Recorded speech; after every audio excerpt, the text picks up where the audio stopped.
Après 840 000 exemplaires vendus en Europe, le Toyota CHR est de retour pour une seconde génération pleine d'ambition. Et comme vous pouvez le constater, il compte bien profiter de son style pour se démarquer dans la catégorie. Car le moins que l'on puisse dire, c'est que son design fait tourner des têtes, notamment lorsque, comme ici, il est équipé de cette livrée Vuitton qui renforce encore plus son originalité. Si son gabarit n'évolue pas par rapport à son prédécesseur, Toyota a fait de gros efforts pour le rendre encore plus attractif visuellement. Cela passe à l'avant par des phares très fins en forme de C inspirés de la Prius et un capot sculpté. L'arrière et son gros bandeau de feu sera sans doute un peu plus clivant. Le biton intégral étant réservé aux finitions hautes, vous pouvez découvrir ici à quoi il ressemble uniquement avec le toit noir. La lunette arrière très inclinée est surplombée d'un double becquet qui vient renforcer celui formé par le bandeau de feu, au centre duquel trône le logo CHR rétroéclairé. L'habitacle est moins exubérant que l'extérieur, mais propose néanmoins un design moderne avec un soupçon de sportivité. On dispose d'un combiné de 12,3 pouces derrière le volant, ainsi que d'un écran central de 12,3 pouces lui aussi. Il faut juste noter que sur les versions d'entrée de gamme, sa taille ne sera que de 8 pouces. Fluide et réactif, il est assez intuitif à utiliser. Ses graphismes sont certes assez simples, mais ils ont le mérite d'être très lisibles. Les réfractaires au tout tactile seront ravis d'apprendre que les commandes de climatisation sont assurées par de bons vieux boutons physiques bien plus ergonomiques. Le rétroviseur intérieur numérique demandera un petit temps d'adaptation à l'usage, mais peut être basculé en miroir classique.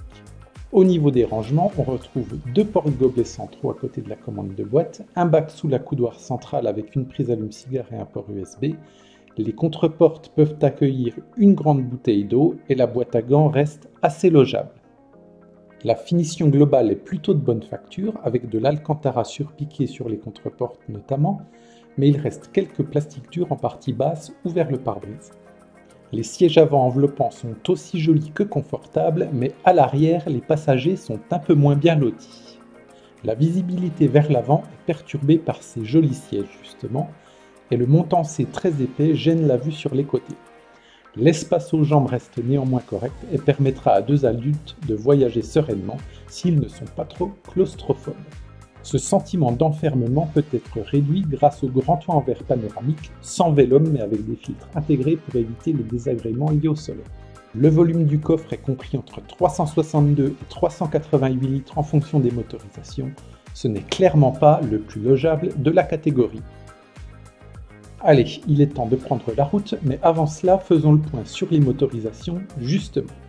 Le CHR est disponible au lancement en version hybride simple de 140 ou 200 chevaux, avec la possibilité d'opter pour une inédite transmission 4x4 sur la version 200. Une version PHEV de 225 chevaux arrivera en mars prochain. Les premières sensations au volant sont plutôt bonnes, avec un confort et une douceur d'utilisation très agréable. Si le style extérieur très évocateur pourrait faire penser que le Toyota CHR a une vocation sportive, il n'en est rien.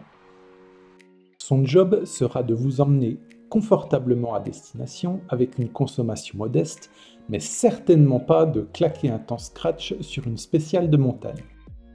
La version 140 chevaux n'offre pas des relances très spectaculaires, mais la puissance disponible reste suffisante pour envisager un dépassement sereinement. En revanche, la boîte à train épicycloïdale n'offre toujours pas le meilleur agrément qui soit, en nous gratifiant de monter en régime du moteur thermique, pas toujours en corrélation avec ce que l'on imaginerait. Le CHR dispose de nombreuses aides à la conduite, certaines introduites du fait de la nouvelle réglementation européenne GSR-V2, comme l'alerte de survitesse qui devient vite agaçante à cause de ces bip-bip lorsqu'on dépasse de 2 ou 3 km/h la vitesse autorisée.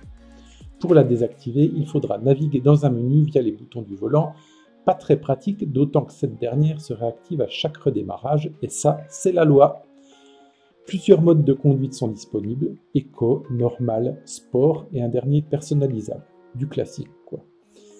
La commande de boîte électrique demande des manipulations sur deux axes pour changer de position entre P, R, N, D, ainsi que le mode break qui favorise la récupération d'énergie.